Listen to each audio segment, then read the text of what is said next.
Hey, this is Sexy Mackay Fox. I'm gonna do a quick video on how to weave.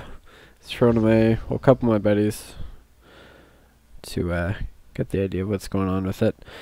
So first thing I want to go over is just kind of my build, my gear, how I have everything set up, my skill bars, etc.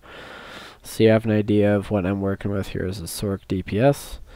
So armor-wise, I've got a 4-piece martial knowledge, so none of them are vet 14 yet, which I need to work on doing, but I've got 3 vet 11 pieces, vet 12 piece, and that's about it. 4 piece is good for the extra max magic as well as the huge burst in spell damage, which is important. The other big part to this build is the Valken Scoria set, which drops from Veteran City of Ash. Last boss drops the helmet, and you get the shoulders from the gold Undaunted keys from the pledges that you do every day. Past that, the other big part to the build, we've got a Jointness sash and necklace, which the necklace drops from Veteran Crypt of Hearts. I've seen it mostly drop from the spider boss. I'm not sure if it drops from the other ones or not, but that's the one I know it drops from for sure. And then I've got Bandit Cyrodiil's Light.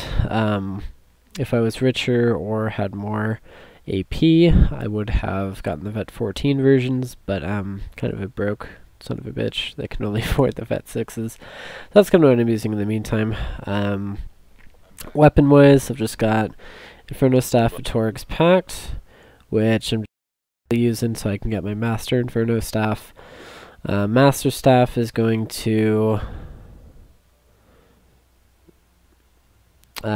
basically give me max magicka on top of my base magic, so it's going to be more damage in the end, more spells I can cast, etc. And then on my back bar, which I'll get to here in a second as to why I have it set like this, I've got 2 Axes of Torg's Pact, both vet 14. I may or may not make those legendary, depending if I end up wanting to do swords or daggers. If it really makes a difference, I'm still kind of fiddling around with that part. So that's that. Skills-wise, if you've seen Deltia's Ignition build, it's very similar to that. You've got Inner Light as the 5th bar. That gives you max magic 5%, which is huge because I guess magicka-based damage is based on spell power and max magic. So the max magic you have, the harder you're going to hit, more spells you can cast, etc., etc. And I just aggroed something. Let me just kill this thing real quick. Okay, cool. So that was actually pretty quick. I'm going to move my DPS bar out to the side just so I can actually see it. Anyway, that was kind of random, sorry. So, back to what I was talking about. So, Inner Light gives you 5% max magic. The other toggle ability I use is Bound Aegis. And that's in the Daedric Summoning Tree. It's the Bound Armor morph. But it basically gives you extra spell resistance, as well as armor. The main thing you use it for, though, is also the max magic, which once I have this at rank 4, that'll give me 8% extra instead of just the 7%. So a little bit more, which every little bit helps, especially if you want to maximize DPS. So not only that, it does give you the extra armor and spell resist, so you're a little more survivable, which is good.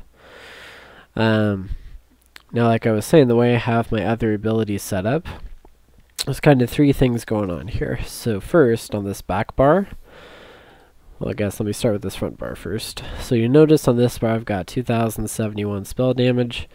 This is the main bar I'm going to be on when I'm weaving in my Force Pulse, which can do slight AoE. Going to be waiting for Crystal Frags procs, which those things can hit for a good 11k without a crit. So those are hit super hard. You definitely want to throw those out every time they're up. Fire Ring is going to be your main AoE ability, so when there's lots of mobs, just spam that, puts dots on them. Gets the extra Valken Scoria drops, which does more damage, AoE, and single target. and it's just a good ability AoE wise. Now on the back bar, the reason I have it set up like that with 2 axes, notice my spell damage here is 2071. With my 2 axes, jumps all the way to 2639. Now it's actually a little higher than normal. It's normally 2593 or 97, something like that. So maybe just PvP buffs changing a little bit. But regardless, huge increase in spell damage just having the 2 axes out. I mean, that's close to almost 600 spell damage just from that. So what that's going to mean is on this back bar, you've got your Liquid Lightning every half second hitting for 900 shock damage. So that's 1800 damage a second, not including crits. So if you take my crit chance into account, which is just a little over half, figure 1800 becomes close to, what is that, 2400, 2500 extra DPS just keeping this up at all times. And that's assuming you're only hitting 1 mob. If you have more than 1 mobs, obviously it just skyrockets from there. The other part, Power Surge. Now you can do it one of 2 ways. Power Surge, it costs a lot more, but it gives you more survivability, and it lasts longer, so you don't have to cast it as much. The other alternative that I usually like using, it's Entropy, which I'm actually going to morph right now. It's Structured Entropy for a little bit extra health. But with that, basically both of them give you the major sorcery buff, which increases your spell damage by 20%. So on my back bar, that gets me up to just over 3k spell damage while this is up, which makes this Liquid Lightning hit even harder. And the other reason I have my back bar set up like this is for my Execute. So my Mage's Wrath Execute just hits so much harder with all the extra spell damage I have on it. So once they hit 20% health, they just get demolished. They just get annihilated. It's insane how much damage this does. So that's the back bar. So typical rotation, what I'll do when I go into a fight, I'm going to cast Structured Entropy, which is going to get my spell damage up. If they're a stationary target, I'm going to put Liquid Lightning right on top of them. So that's going to be for like a majority of your trial bosses, you're going to be stationary, with a couple exceptions obviously, but you can just plant that on top of them. That keeps your dots going, which is going to be triggering this Falcon Scoria left and right, which is honestly the whole point of this back bar. So we've got the dot from Liquid Lightning. We also have a dot from Structured Entropy, which is huge. And then we've got the Mage's Wrath here for our Execute phase. So, normal run through, you're going to do Structured Entropy, drop Liquid Lightning on them, where either they're going to be standing or where they currently are standing and are going to stay. You're going to switch back over here and just keep waving Force Pulse in with your heavy attacks. And every time Crystal Frags comes up, you'll see a little proc, you'll hear a little sound on it. It'll say Crystal Frag ready, or frag ready, something like that. Basically you just hit Crystal Frags, turns it into an instant cast with less mana and 20% more damage. So huge difference using it with the proc versus without. It's a million times better. Honestly, if you're sitting there casting this, you should swap it out for a different skill, because that's the worst thing you could do with this ability. You need it for the procs for it to do its true damage. So that's your main build. You're just going back and forth between these, spamming Force Pulse, hitting Crystal Frags into procs, and then you're just keeping Structured Entropy up and Liquid Lightning, which you only really have to come back to this bar once, maybe every 10 seconds or so, 10 or 15 seconds. The other parts, obviously, your ultimates. So Meteor, right now it's just such a strong ultimate, does pretty good initial damage, but the huge part is it does the AoE damage over time after it hits. So after impact, enemies in target area take just about 3,000 flame damage every second for just under 12 seconds.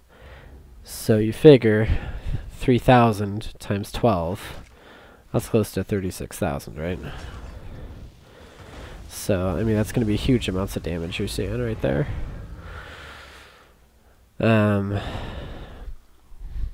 Yeah, Meteor's awesome. The other ultimate I have is mostly for resource management. And that's just because with the build I have set up, my magic recovery is only 775. So it's honestly kind of low. But it's okay, because I just popped this ability. And you'll notice something. It actually gave me a completely separate skill bar. Now the cool part with this is that you can still have your dot, so your liquid lightning, you still have your execute, and then you also have dark conversion, which for sorcerers is in the dark magic tree. Fourth ability. Basically, the nice part with this is it basically swaps out stamina for health and magic. So let me use some mana, magicka rather. Now I'm gonna pop this and see how long it takes me to get down. Like, you can just spam skills for days with this. That gets ridiculous. But anyway, once you get low enough, just pop dark conversion. You do this little thing, and watch how fast my magicka shoots up. Now, how long that took me to drain, I'm already pretty much at full. And if you have a Templar with you with, you know, spears or repens, that stamina cost pretty much doesn't even make a difference. So, awesome resource management there. In addition to that, the ultimate itself, I've got it morphed so that any damage I do with it restores magicka as well. So if I have some kind of debuff, like in Veteran Dragonstar Arena, for example, the archers that hit you, they're going to drain your magicka. So I can just swap to this ultimate real quick, punch out some light attacks or heavy attacks, get a little bit of magicka back, and still have a lot of DPS without, you know, losing a lot of DPS because of that. So, huge ability there. You can always play around with this third bar. I just like having it like this so that I can keep my liquid lightning executes up and have the dark conversion for a little bit of mana resource magicka resource management if I get low. The only downside I've found with that is that I kind of have to keep my ultimate up a little bit. So if I start getting low on magic, I can't just be sitting here spamming meteors everywhere. I need to have a little bit up so I can activate this third bar to be able to get my magic back. That's the only real weakness I've found. Obviously, if you have pots, like spell pots for example, you can use those in place of entropy. And that's basically going to give you the spell damage buff for 30 out of the 45 seconds that the pots last for. Obviously, if you have like the alchemy passives, they can last a little bit longer, but generally speaking, get about 30 out of 45 seconds out of it. So still pretty good uptime on it. Yeah, that's basically how that works. I'm going to fight this boss real quick, show you kind of how the weaving works so you can get an idea of it. But all I'm going to do is going to cast my liquid lightning on him, switch over here, and just start spamming crushing shock and hitting the crystal frags as they're up. So let's see what it looks like in action here. So liquid lightning right under him, spam crystal frag proc, boom, boom, boom. And normally I would do my liquid lightning again there, but didn't even need to. Yeah, I got him down super low. Wasn't even that hard to execute. I mean, the only thing you have to keep an eye out for is the crystal frags, but that alone put me at 11k DPS.